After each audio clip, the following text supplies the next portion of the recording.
So I wanted to do something that I think would give project number 5 the justice that it deserves.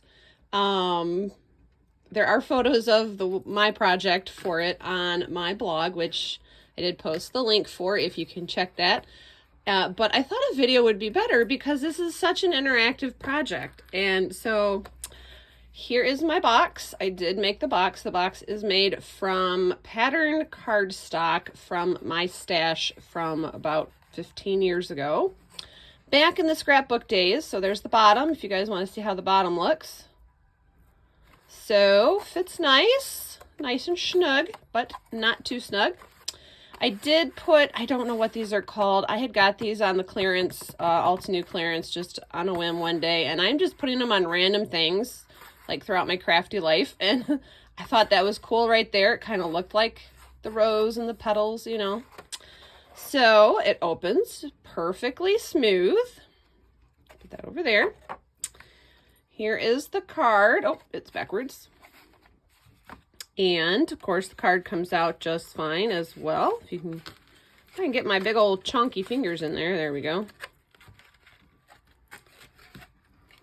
Or not. There it goes. And here is my bow, which is great because I used to do, well, I still do mild costuming. And so I have so much ribbon and I never even use it. And so that was fun. Fun to be able to use the ribbon. I love this ribbon. Here is the back if you want to see. Oh, look, you can't see because it covered nicely. Here we go. There's that back piece. On the blog, there is a picture showing how the ribbon comes out the back before the piece is put on, I believe. Just, I thought some technical photos would be good. So there is the card. Let's move the bottom. Okay, and so now we'll undo our bow.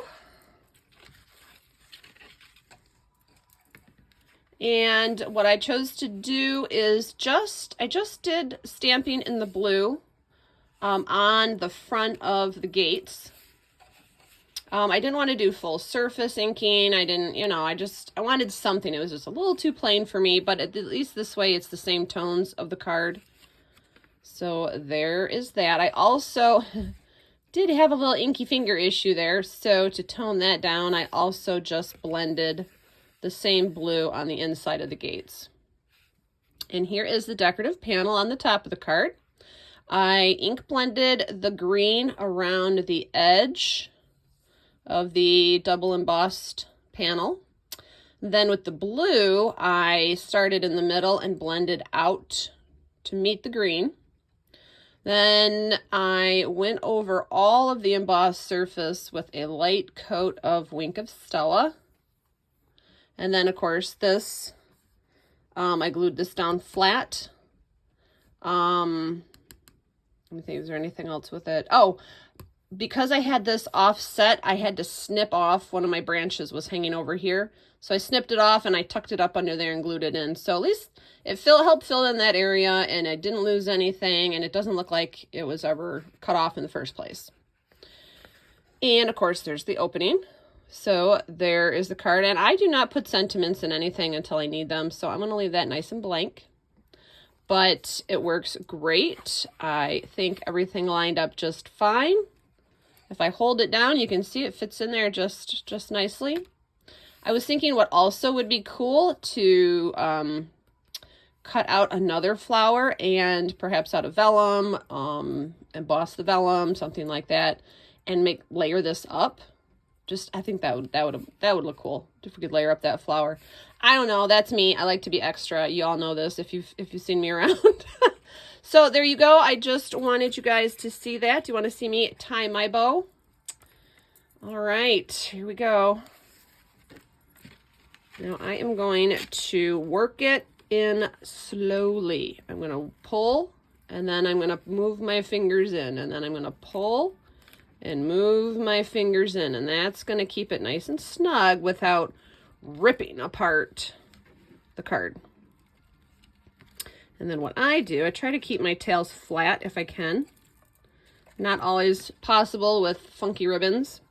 So I make 2 little bunny ears I'm a bunny ear person, so I got one bunny ear, and I'm going to hold the knot with my pinky, and another bunny ear, and I'm going to tuck one bunny ear under the other bunny ear. Because, you know. Now that pulls it really, really far, which is fine, because then I'm going to go in and adjust. And of course it wants to go crooked, so I just keep pulling and adjusting, pulling and adjusting. And for some reason it wants to go crooked, so there you go. It didn't do that the first time, but you know what? That's okay, because it's a bow. Let's try that again. I don't like to do a double knot, because if you do a double knot on this, first of all, giving it to someone, they're gonna shred it. Nope, I didn't want to do that.